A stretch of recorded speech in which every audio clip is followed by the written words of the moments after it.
Randhir college, Kapurthala के अंग्रेजी साहित्य और इतिहास के प्रोफेसर श्री जगमोहन लाल का पत्र।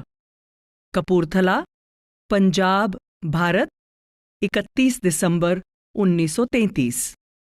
जून 1932 की गर्मियों में एक दिन, एक सौम्य, प्रौढ़ सज्जन जो आम अमेरिकन और यूरोपियन टूरिस्टों से बहुत भिन्न थे, एक बंद कार से उतरे और कपूरथला में मेरे घर के अंदर दाखिल हुए।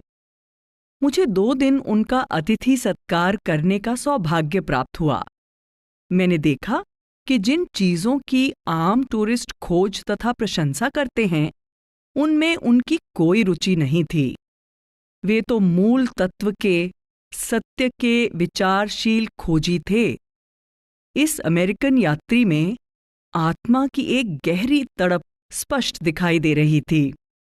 थोड़े ही दिनों में हम एक दूसरे से अच्छी तरह परिचित हो गए और जब वे मुझे अपनी निजी बातें बताने लगे तो मैंने उनमें गहरे अनुभव और विस्तृत ज्ञान का एक बहुत बड़ा भंडार पाया।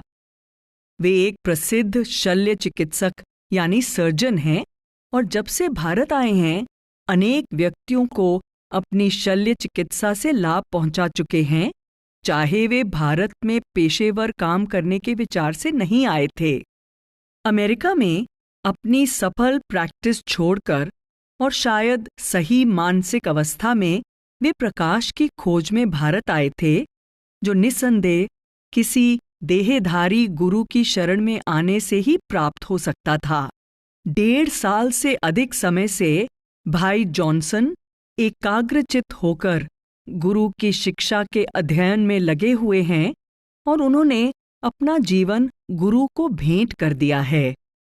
उन्हें गुरु के प्रति प्रेम और उन पर पूरा विश्वास है और उच्चतर आंतरिक मंडलों में सफर करने के लिए इन्हीं 2 चीजों की जरूरत होती है।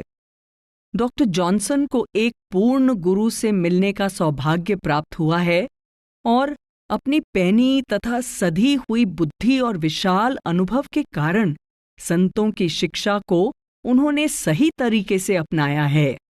मैं जानता हूं कि उन्होंने इस शिक्षा के हर पहलू का विश्लेषण किया है और हर बिंदु को परखा और तोला है, बिना सोचे समझे उस पर विश्वास नहीं कर लिया।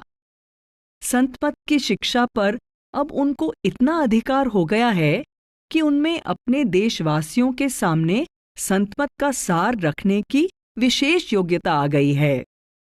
उसका बहुत सा अंश इस छोटी सी किताब में दिया गया है और जहां तक मेरी व्यक्तिगत जानकारी है, इसका एक एक अक्षर सत्य है।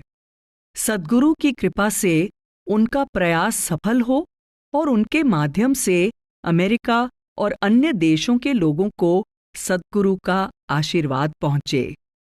आपका शुभचिंतक जगमोहन लाल।